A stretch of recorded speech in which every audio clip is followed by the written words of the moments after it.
সন্তানের সুখের জন্য নিজের সর্বস্ব বিলিয়ে দেন মা। নিজের স্বাদ আহ্লাদ বিসর্জন দিয়ে সন্তানের মুখে হাসি ফোটানোতেই একজন মা অনুভব করেন স্বর্গের সুখ। কিন্তু এই মায়ের ক্ষেত্রে তেমনটি হয়নি। নিজের শখ পূরণ করতে গিয়ে এই মা বরং নিজের সন্তানকেই বানিয়েছেন বলির পাঠা। ফুটফুটে এই শিশুটির বয়স মাত্র 4 মাস, অথচ এই বয়সে মায়ের শখের কাছে বলি হতে হলো তাকে। মোবাইল, পায়ের নূপুর সহ পছন্দের জিনিস কিনতে মাত্র ৪৫,০০০ টাকায় তাকে বিক্রি করে দিয়েছিল তারই গর্ভধারিণী মা। এদিকে 4 মাসের সন্তানের পরিহিত কাপড় হাতে নিয়ে অঝরে কাঁদছেন বাবা রবিউল ইসলাম। যে কোনো কিছুর মূল্যে সন্তানকে ফেরত চান তিনি। সঙ্গে চান সন্তান বিক্রির সঙ্গে জড়িত স্ত্রী সহ সবার বিচার। যার কাছে বেচছে তারা খোঁজ খবর নেয় যে তার স্বামী আছে কিনা না আছে, এটা না জানাই তার কাছ থেকে সন্তানটাকে কিনছে। আমি তাদেরও বিচার চাই এবং যার মাধ্যমে বেচছে তারও বিচার চাই।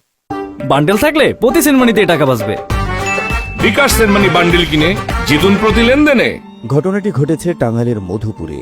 স্থানীয় পন্ডুরা শেওড়াতলা গ্রামের রবিউল ইসলামের স্ত্রী লাভনী আক্তার চলতি মাসের 12 তারিখে নিজের 4 মাসের সন্তানকে মাত্র ৪৫,০০০ টাকায় বিক্রি করে দেন একই জেলার ভুইয়াপুর উপজেলার অলুয়া গ্রামের নিঃসন্তান হোসেন আলীর কাছে।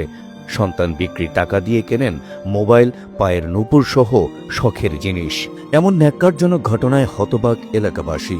চাইলেন মা নামের এই নারীর উপযুক্ত বিচার। 4 বছরের বাচ্চা, ঠিক আছে, এটা বেচার মতো কোনো মানে আসে না। এখন আমার বাইশটা যদি ফিরে আইসে বা ফিরে আমি নিজে কখনো করতে পারি না যে বাইশটা ফিরে যাবো। তখন আমার বাইশটা আইসে, আমার বাইশটা আমার নিজে পোলার না গাওয়াই। ৪৫,০০০ টাকা বিক্রি করছে, সেই টাকা দিয়ে নুপুর কিনছে, নাকফুল কিনছে, নতুন কাপড় চোপড় কিনছে, বোরখা কিনছে। মানুষ তো বাজারে বিক্রি করার জিনিস না, গরু ছাগল যে বেচা ফেলাইলাম, মা নিজের মা হইয়া কেমন করে বাচ্চা বেচলো। ঘটনার 1 সপ্তাহ পর পুলিশ সন্তান সহ মাকে আটক করতে সক্ষম হয়। বর্তমানে শিশুটি পুলিশের হেফাজত থেকে পরিবারের কাছে পাঠানোর প্রক্রিয়া চলছে। আটক রাখা হয়েছে অভিযুক্ত সেই মাকে। এ বিষয়ে আইনি প্রক্রিয়া চলমান আছে বলে জানালেন এই পুলিশ কর্মকর্তা।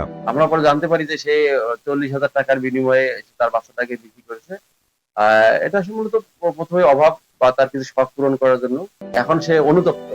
মা হয়ে সন্তান বিক্রির মতো এমন ঘটনা নাড়া দিয়েছে সবাইকে। পরকীয়া, ইন্টারনেটের নেতিবাচক প্রভাব ও মানবিক মূল্যবোধের অবক্ষয় এমন ঘটনার জন্ম দিচ্ছে বলে মত দিয়েছেন সচেতন মহল।